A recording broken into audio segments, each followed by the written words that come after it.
আপনি জানেন কি পৃথিবীর ঘন বসতিপূর্ণ দেশ কোনটি? উত্তর কোরিয়ার জনসংখ্যা কত কোটি? ভারতের 11তম রাষ্ট্রপতি কে ছিলেন? আইলা ঝড়টি কত সালে হয়েছিল? তো বন্ধুরা, এমনই কিছু প্রশ্ন এবং উত্তর সহজ জানতে পারবেন এই ভিডিও থেকে। আপনারা ভিডিওটি স্কিপ না করে শুরু থেকে শেষ পর্যন্ত দেখুন।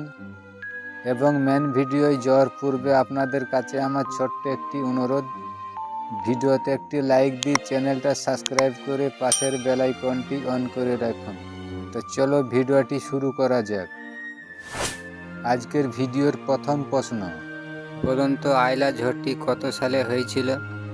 2005 সালে, 2007 সালে, 2009 সালে নাকি 2011 সালে?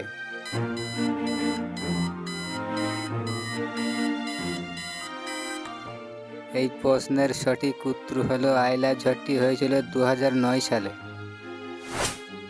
পরের প্রশ্ন, বলুন তো পশ্চিম বাংলার জাতীয় পশু কি? হরিণ, বিড়াল, ছাগল নাকি গাধা?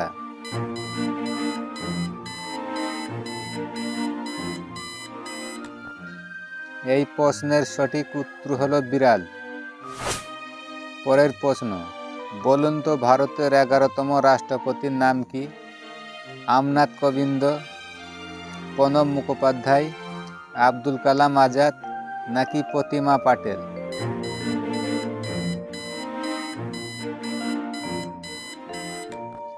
এই প্রশ্নের সঠিক উত্তর হবে আব্দুল কালাম আজাদ। পরের প্রশ্ন, বলুন তো জার্মানের জনসংখ্যা কত?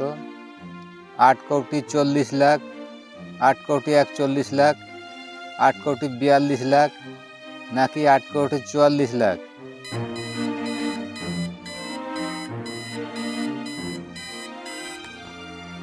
এই প্রশ্নের সঠিক উত্তর হবে 8 কোটি 44 লাখ। পরের প্রশ্ন, বলুন তো সিঙ্গাপুরের মোট জনসংখ্যা কত? 45 লক্ষ, 57 লক্ষ, 59 লক্ষ নাকি 65 লক্ষ?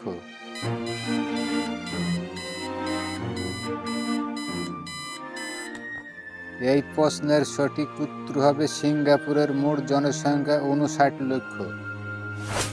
পরের প্রশ্ন, বলুন তো ভারতের প্রথম মুসলিম রাষ্ট্রপতি কে ছিলেন? আবুল কালাম আজাদ নাকি জাকির হোসেন?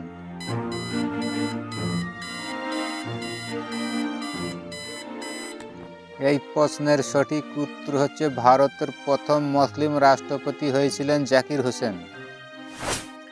পরের প্রশ্ন, বলুন তো পৃথিবীর সবচেয়ে ঘন বসতিপূর্ণ দেশ কোনটি? জার্মান, মোনাকো, ফিলিস্তিন, উত্তর কোরিয়া?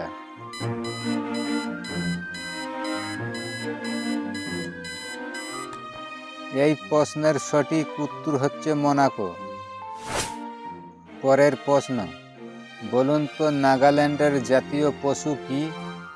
বাঘ, হাতি, গয়াল নাকি জেব্রা?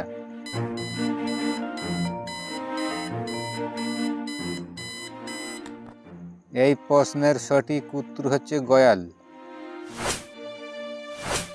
তো বন্ধুরা, এই ভিডিও আপনাদের কেমন লেগেছে? ভালো লাগলে একটি লাইক করবেন আর শেয়ার করে অন্যকে দেখার সুযোগ করে দেবেন। তাই এতটুকু বলে আজকের এই ছোট্ট ভিডিওটি এখান থেকেই শেষ করছি।